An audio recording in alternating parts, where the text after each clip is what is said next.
Hello everyone, स्वागत है आप सभी का आपके प्यारे यूट्यूब चैनल नर्सिंग एजुकेशन में। तो जी हाँ दोस्तों, आज हम बात करने वाले हैं आपसे इम्पोर्टेंट की पॉइंट्स की, जो कि कहीं ना कहीं एग्ज़ाम के अंदर पूछी भी गई है और आगे भी पूछी जाएगी। आगामी नर्सिंग ऑफिसर एग्ज़ाम्स जो हैं, RRB nursing officer exam, CHO exams, नॉर्सेट exams, NHM exams, सभी के अंदर जो है ये जो आज की क्लास है बहुत ही इंपॉर्टेंट होने वाली है, जिसके अंदर मैं तमाम जो भी इंपॉर्टेंट की पॉइंट्स है उसके बारे में आपको डिस्कशन करूंगा। तो दोस्तों, आप सभी लोग वीडियो को आराम से देखिएगा। ये जो क्लास है 6 नंबर क्लास होने वाली है आज की। आगामी 5 क्लास जो है पहले से ही चैनल पर डाल दी गई है। अगर आपने वो वीडियो नहीं देखी है तो जाकर जरूर देखिएगा। साथ ही बात करें हमारे चैनल की तरफ से आप सभी के लिए मात्र 250 रुपये में नर्सिंग एजुकेशन की पॉइंट बुकलेट तैयार की गई है, जिसमें सभी प्रकार की जो भी इंपॉर्टेंट की पॉइंट्स है जो कहीं ना कहीं एग्जाम के अंदर क्वेश्चन बनते हैं उसको हमारे द्वारा तैयार किया गया है, हमारी टीम के द्वारा तैयार किया गया है, जो कि मात्र 250 रुपये में आपको दिया जा रहा है। और व्हाट्सअप नंबर जो है हमारा वीडियो के डिस्क्रिप्शन में दिया गया है, वहाँ पर जाकर आप मैसेज कीजिएगा, वहाँ से आपको ये प्रोवाइड करा दी जाएगी। चलिए दोस्तों, अब बात करते हैं आज के इंपॉर्टेंट की पॉइंट्स की। पहला क्वेश्चन आपकी स्क्रीन पर ये रहा, जो पूछा जाता है एग्जाम में कि last natural case of small pox reported कब हुआ था। देखिए दोस्तों, भारत देश के अंदर जो आखिरी स्मॉल पॉक्स का केस जो डायरेक्ट हुआ था वो हुआ था 1977 के अंदर। कब हुआ था? 1977 के अंदर स्मॉल पॉक्स का आखिरी केस जो है डिटेक्ट हुआ था भारत देश के अंदर। ये क्वेश्चन एग्जाम के अंदर पूछा जाता है दोस्तों। अब बात करते हैं स्मॉल पॉक्स जो है उसको इरेडिकेट कब कर दिया गया था WHO के द्वारा। तो वो कर दिया गया था 1980 के अंदर। मतलब कि देखिए, आखिरी केस जो था वो 1977 के अंदर आया था इंडिया के अंदर। उसके बाद में 1980 के अंदर WHO के द्वारा आधिकारिक घोषणा कर दी गई थी कि भारत देश के अंदर अब जो है एक भी केस नहीं है स्मॉल पॉक्स की। तो ये भी क्वेश्चन आपसे पूछा जाता है। फिर दोस्तों बात करते हैं नेक्स्ट क्वेश्चन की। इंस्टीट्यूशन डिलीवरी जो होती है, मतलब उसके अंदर BCG, OPV, hepatitis B vaccine दी जाती है बर्थ के समय पर। देखिए दोस्तों, आप सभी ने इम्यूनाइजेशन शेड्यूल तो पढ़ा ही होगा। आपके बर्थ के समय पर BCG वैक्सीन, OPV वैक्सीन और हेपेटाइटिस B वैक्सीन, ये तीनों ही वैक्सीन जो है जन्म के वक्त पर बच्चे को लगाई जाती है। ठीक है, BCG वैक्सीन की बात की जाए तो 0.01 ml आपकी इंटरडर्मल लगाई जाएगी। OPV की बात की जाए तो 0 डोज होगी आपकी, और ये ओरली दी जाती है 2 बूंद, 2 ड्रॉप। और हेपेटाइटिस B की बात की जाए तो हेपेटाइटिस B की वैक्सीन जो लगाई जाती है किससे बचाव के लिए?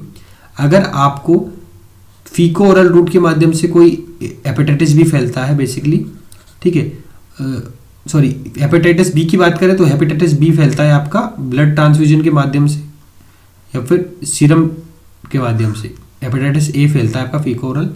ये जो है आपका बेसिकली जो है ब्लड प्रोडक्ट, आपके ब्लड ट्रांसफ्यूजन हो गया, सीरम हेपेटाइटिस भी कहा जाता है इसको।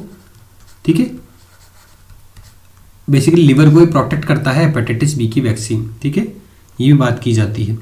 ठीक है, अब बात करते हैं नेक्स्ट क्वेश्चन की। ये बेसिकली आपका IM लगता है। चलिए बात करते हैं नेशनल मलेरिया कंट्रोल प्रोग्राम जो है वो लॉन्च कब किया गया था। तो national malaria control programme launch किया गया था आपका कब? 1953 के अंदर। कब किया गया था? 1953 के अंदर लॉन्च किया गया था मलेरिया को कंट्रोल करने के लिए। ठीक है, चलिए नेक्स्ट बात करते हैं। Baby friendly hospital initiative BFHI वो स्टार्ट कब किया गया था? तो 1993 के अंदर स्टार्ट किया गया था। ये बेसिकली ऐसे बच्चे जिनको ब्रेस्ट फीडिंग करवाते हैं, ऐसे बच्चे जो कि छोटे हैं, तो माँ को और बच्चे की केयर करने के लिए माँ किस प्रकार से बच्चे को ब्रेस्ट फीडिंग कराएगी उसकी जानकारी माँ को दी जाती है। तो ये एक प्रकार से ऐसे हॉस्पिटल थे जो कि बेसिकली बच्चे और माँ की केयर करे, किस प्रकार से अच्छी केयर हो सके, किस प्रकार से बच्चे को ग्रोथ एंड डेवलपमेंट हो सके, उसके लिए बहुत ही असरकारक ये इनिशिएटिव था जो कि भारत सरकार के द्वारा चलाया गया था। चलिए बात करते हैं नेक्स्ट DDT डीडीटी जो है एक प्रकार का क्या है, कॉन्टैक्ट पॉइजन है, मतलब कि डीडीटी जो दवा जो है अगर इसके कॉन्टैक्ट में आप आते हैं तो ये आपको फैल सकता है आपकी बॉडी में। तो डीडीटी जो है एक प्रकार से कॉन्टैक्ट पॉइजन है, जिसके संपर्क में आने से आपको ये पॉइजन क्या कर सकता है, बहुत ज़्यादा दिक्कत में ला सकता है। चलिए बात करते हैं नेक्स्ट प्रश्न की। Rabies is caused by RNA virus. Rabies जो होता है जिसको लीजा वायरस भी कहा जाता है, टाइप 1 लीजा वायरस कहा जाता है, और ये क्या है दोस्तों, रेब्डोवायरिडाई स्ट्रेप्टोसीरोटाइप 1 फैमिली का वायरस होता है। रेबीज जो होता है अगर जो किसके द्वारा फैलता है, आपकी जो डॉग्स होते हैं और कैट्स होती हैं, ठीक है, मंकीज जो होते हैं, इनके वजह से कभी कभी केसेस पाए गए हैं कि रेबीज आपको हो सकता है। ठीक है, अब बात करते हैं नेक्स्ट, फ्रोजन डीपीटी वैक्सीन जो है अगर हो गई है, अगर कोई डीपीटी वैक्सीन के अंदर बर्फ जम गई है तो वो उसका मतलब है कि वो वैक्सीन खराब हो चुकी है और आप उसको यूज में नहीं कर सकते, इसलिए आपको उसको फेंकना होगा। इसलिए फ्रोजन डीपीटी वैक्सीन को हमेशा डिस्कार्ड करना होता है। अब बात करते हैं, आपके जन्म के समय पे बीसीजी वैक्सीन लगाई जाती है, तो हमेशा दोस्तों बीसीजी वैक्सीन पाउडर फॉर्म में होती है और इस पाउडर फॉर्म की वैक्सीन को हमेशा नॉर्मल सलाइन के साथ में डाइल्यूट करना होता है, उसके बाद ही बच्चे को लगाया जाता है 0.01 ml इंट्राडर्मली। चलिए बात करते हैं नेक्स्ट, आपका प्रश्न जो पूछा जाता है एग्जाम में, अनदर नेम क्या होता है वूपिंग कफ का। देखिए तो वूपिंग कफ जो होता है इसका अदर नेम माना जाता है पर्टूसिस। पर्टूसिस को ही वूपिंग कफ कहा जाता है, ये आपको क्वेश्चन एग्जाम में पूछा हमेशा जाता है। नेक्स्ट प्रश्न की बात की जाए कि सकिंग रिफ्लेक्स जो होता है, मदर अगर सकिंग रिफ्लेक्स ही नहीं होगा तो माँ के स्तन में से मिल्क निकलेगा ही नहीं और मिल्क का प्रोडक्शन ही नहीं होगा। जितना ज़्यादा बच्चा माँ के स्तन को सक करता है उतनी ही तेज गति से, उतनी ही ज़्यादा मात्रा में मिल्क का प्रोडक्शन होता है, इसलिए सकिंग रिफ्लेक्स होना बहुत ज़्यादा जरूरी है मिल्क के प्रोडक्शन के लिए। चलिए दोस्तों बात करते हैं, कम्युनिटी हेल्थ सेंटर जो होता है इसको फर्स्ट रेफरल यूनिट कहा जाता है, यानी कि फर्स्ट रेफरल यूनिट जो होता है वो CHC होता है। PHCJ और सब है HWC से आप सीधा फर्स्ट रेफरल सेंटर PHC को भेजते हैं, लेकिन फर्स्ट रेफरल सेंटर हमेशा रेफरल सेंटर फर्स्ट माना गया है, वो CHC को ही माना गया है। ये भी काफ़ी अच्छा क्वेश्चन माना जाता है। चलिए बात करते हैं नेक्स्ट, कैटरेक्ट जो होता है, मोतियाबिंद जो होता है, ये लीडिंग कोज होता है ब्लाइंडनेस का इंडिया में। अगर इंडिया के अंदर सबसे ज़्यादा ब्लाइंडनेस जो देखने को मिलता है वो किसी वजह से देखने को मिलता है, मोतियाबिंद होने की वजह से मिलता है। कैटरेक्ट मतलब होता है कि opacity of the lens, cloudiness of the lens, उसको कहा जाता है कैटरेक्ट, ये आपको पता होना चाहिए। फिर बात करते हैं विटामिन B3 जो है, इसका नाम होता है नियासिन। नियासिन जो होता है विटामिन B3 होता है, अगर शरीर में इसकी कमी हो जाती है तो इससे एक रोग उत्पन्न हो जाता है जिसको कहते हैं प्लेग्रा। प्लेग्रा जो होता है इसके अंदर 3 प्रकार के 3D सिम्टम देखने को मिलते हैं, काफ़ी इंपॉर्टेंट क्वेश्चन है। इसके अंदर 3D सिम्टम देखने को मिलते हैं कि पेशेंट को डायरिया हो जाता है, डिमेंशिया हो जाता है, मेमोरी लॉस और डर्मेटाइटिस हो सकता है, स्किन के अंदर इन्फेक्शन इरिटेशन हो सकती है, तो विटामिन B3 की कमी से देखने को मिलता है। इसी वजह से एक और कंडीशन देखने को मिलती है जिसको बोलते हैं कैजल नेकलेस, मतलब आपकी गर्दन पर ऐसा लगेगा, निशान हो जाएगा, जिसकी वजह से आपको देखने लगेगा कि किसी प्रकार का नेकलेस जो है आपके गर्दन के अंदर डाल दिया गया है। इस प्रकार से गर्दन के चारों तरफ जो है ईचिंग इरिटेशन होने लगेगा, स्किन हो जाएगी ऐसी। चलिए बात करते हैं next, mid day meal programme जो है कब स्टार्ट किया गया था। बच्चों को कुपोषित बच्चों को कुपोषित होने से बचाने के लिए, जो भी स्कूल के अंदर पढ़ने आते हैं तो उनसे बचाने के लिए सरकार के द्वारा एक स्कीम चलाई गई थी, एक प्रोग्राम चलाया गया था जो कहा था मिड डे मील प्रोग्राम, जिसके अंदर बच्चों को पौष्टिक आहार दिया जाता है जिससे उनकी विटामिन, मिनरल्स और प्रोटीन की मात्रा जो है वो फुलफिल हो सकती है। चलिए बात करते हैं मंडे फीवर जो है किसको कहा जाता है दोस्तों, तो आप सभी को पता होना चाहिए मंडे फीवर जो है इसको बिस्नोसिस को कहा जाता है। किसको? बिस्नोसिस को कहा जाता है। बिस्नोसिस मतलब होता है कि कॉटन डस्ट की एलर्जी, किसकी? कॉटन डस्ट जो है उसकी एलर्जी की वजह से क्या देखने को मिलता है, एक कंडीशन हो जाती है जिसको कहा जाता है बिस्नोसिस कंडीशन। ठीक है, इसको मंडे फीवर नाम से भी जाना जाता है। बिस्नोसिस जो होता है, जैसे कि मैंने आपको बताया, अगर आप कॉटन डस्ट जो है उसको और वेजिटेबल फाइबर्स की जो डस्ट है उसको अगर आप नाक में आ जाते हैं, आपके स्मेल हो जाती है, तो इस वजह से क्या हो सकता है, आपको मंडे फीवर या बिस्नोसिस हो सकता है। चलिए बात करते हैं father of epidemiology is Jon Snow. ये बहुत इंपॉर्टेंट क्वेश्चन है। एपिडेमियोलॉजी जो है जिससे आप डिस्ट्रीब्यूशन ऑफ द डिजीज, किस प्रकार से डिसीज जो है डिस्ट्रीब्यूट हो रही है, किस प्रकार से डिसीज का डिस्ट्रीब्यूशन होता है, किस प्रकार से वो पूरे एरिया के अंदर फैलती है, पूरे बॉडी के अंदर फैलती है, या फिर बात कीजिए डिस्ट्रीब्यूशन ऑफ डिसीज होता है एपिडेमियोलॉजी, उसके जो फादर है वो कौन है, आपके जॉन स्नो कहलाते हैं। ठीक है, चलिए बात करते हैं नेक्स्ट प्रश्न की।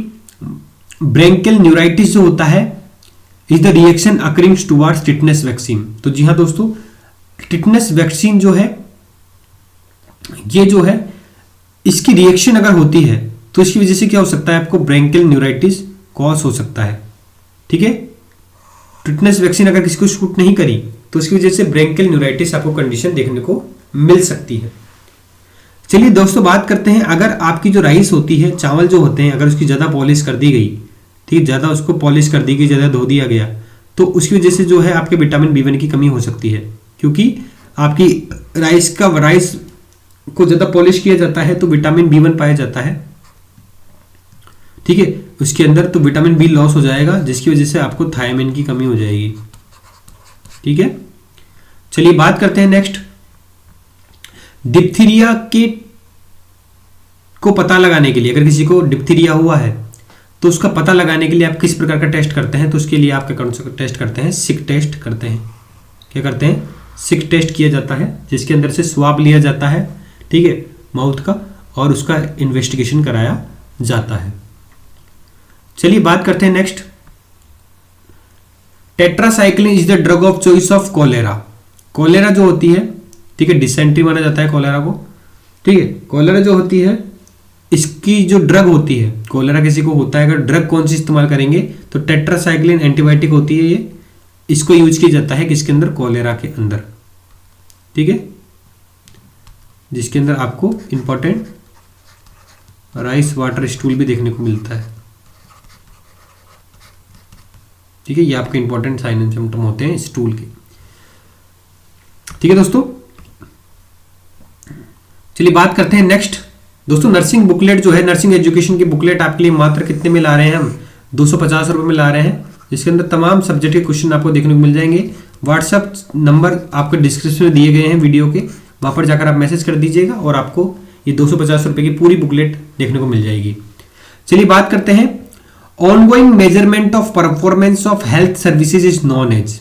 दोस्तों ongoing measurement of performance of health services, किसी भी पर्सन, कोई भी पर्सन जो कि किसी हॉस्पिटल के अंदर काम कर रहा है, या फिर बात की जाए कोई भी आप हेल्थ सर्विसेज दे रहे हैं किसी एरिया के अंदर, किसी कम्युनिटी के अंदर, उसके साथ में ही आप किसी व्यक्ति की परफॉर्मेंस को भी एनालिसिस कर सके, या फिर परफॉर्मेंस को मेजर कर सके, किस प्रकार का वो काम कर रहा है हेल्थ सर्विसेज के अंदर, तो इस प्रकार की मेजरमेंट को कहा जाता है सर्विलेंस। क्या कहा जाता है, सर्विलेंस कहा जाता है। बहुत ही इंपॉर्टेंट क्वेश्चन है, एग्जाम के अंदर देखने को मिलता है। चलिए बात करते हैं आज के आखिरी प्रश्न की। The terminal method of contraceptive method in male is vasectomy और फीमेल इज ट्यूबेक्टोमी। देखिए दोस्तों, परमानेंट लाइगेशन होता है, ये परमानेंटली लाइगेशन होता है किसका, अगर मेल की बात की जाए और फीमेल की बात की जाए, दोनों के अंदर ही परमानेंट स्टेरिलाइजेशन होता है। मेल के अंदर तो होता है वेसेक्टोमी और फीमेल के अंदर आता है ट्यूबेक्टोमी। वेसेक्टोमी मतलब होता है कि लाइगेशन कर देना सेमिनल वेसिकल का, और ट्यूबेक्टोमी मतलब कि फैलोपियन ट्यूब का लाइगेशन कर देना। तो इस वजह से क्या होता है दोस्तों, ये गर्भ निरोधक का काम करता है, परमानेंट स्टेरिलाइजेशन मेथड होता है। ठीक है, प्रेगनेंसी बचाव के लिए। तो दोस्तों क्लास कैसी लगी आपको, आशा करता हूँ क्लास अच्छी लगी होगी। अगर अच्छी लगी होगी तो कमेंट बॉक्स में रिप्लाई जरूर कर दीजिएगा, और इसी प्रकार के अन्य की पॉइंट्स जो है, अन्य प्रश्न जो है, जो एग्जाम के अंदर सीधे तौर पर देखने को मिलेंगे, वो मेरे द्वारा आपको क्लास की बिल्कुल रोज आती रहती है। तो आप बिल्कुल क्लास में जुड़ें और कमेंट बॉक्स में प्यारा सा रिप्लाई हमारी मेहनत के लिए जरूर करें। अगर आप सभी ने नर्सिंग की पॉइंट बुकलेट अभी नहीं ली है, नर्सिंग एजुकेशन परिवार की तरफ से बनाई गई है, तो व्हाट्सएप चैनल का लिंक, व्हाट्सएप चैनल जो है, व्हाट्सएप नंबर जो है उसका नंबर डिस्क्रिप्शन में दिया गया है, वहाँ पर जाकर आप मैसेज कीजिएगा तो आपको ये हमारे फैकल्टी के द्वारा ये प्रोवाइड करा दी जाएगी। तो दोस्तों फिर मिलते हैं नई क्लास के साथ में, जब तक के लिए जय हिंद जय भारत।